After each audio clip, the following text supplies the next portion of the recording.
Саламатсыздарбы? Тарых предмети боюнча тапшырмалар жыйнагы.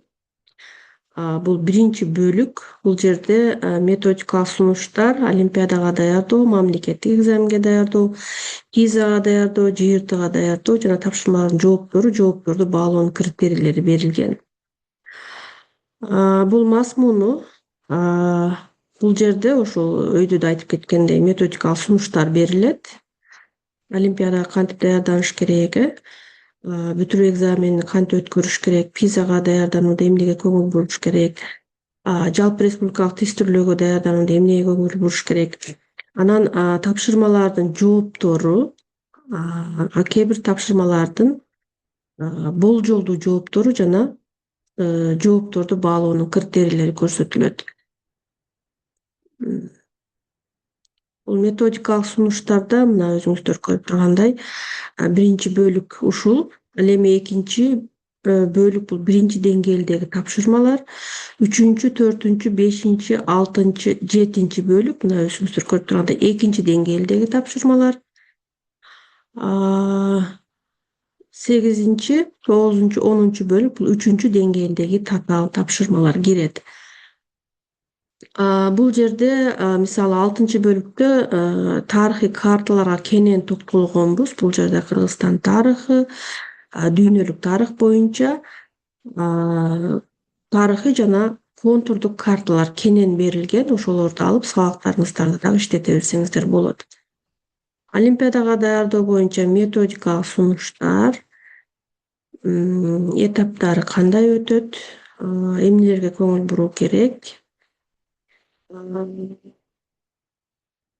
Анан олимпийсттерди окуу материалын мазмундук сызык боюнча окуп үйрөтүүнүн ыкмалары, то есть олимпийсттерди кантип даярдасаңыздар болот.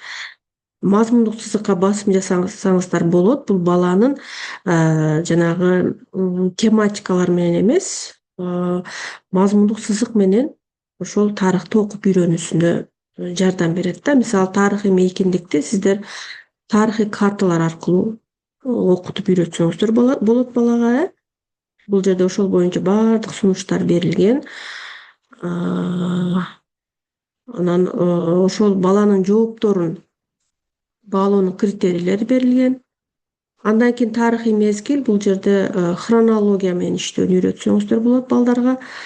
Ошондой эле тапшырма менен иштөөдө жылды кылымга кантип айлантабыз, балдарга ошону үйрөтөсүздөр.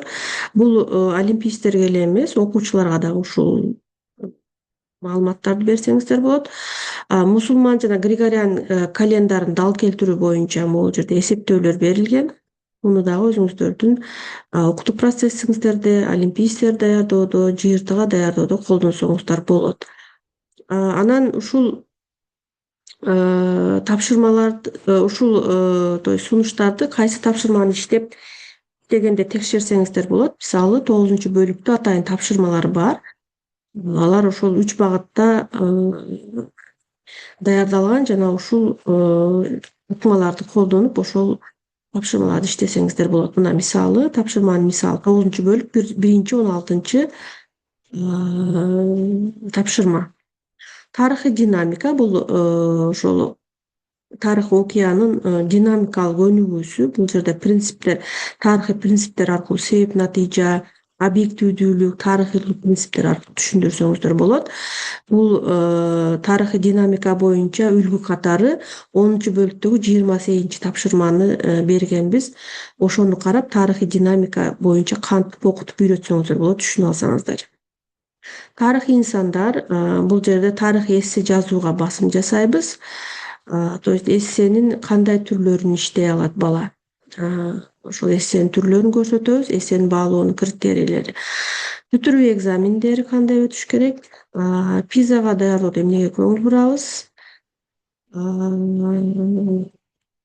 сынчыл ойлоо, финалдык сабаттуулук, жалпы республикалык тестирлөөдө эмнеге көңүл бурабыз. Анан бул жактары бүт жооптор берилген. Жооптор бул жерде тесттердин жана дал келтир тапшырмаларынын жооптору, анык жооптору берилген. Ал эми калган тапшырмалардын болжолдуу жооптору берилген. Кроссворддордун дагы анык тапшырмалардын жооптору берилген. калгандары болжолдуу түрдө, мисалы ачык суроолорго балдар болжолдуу түрдө жооп берет, тарыхый карталарга болжолдуу түрдө жооп берет. Муну сиздер критерийлер менен бааласаңыздар болот.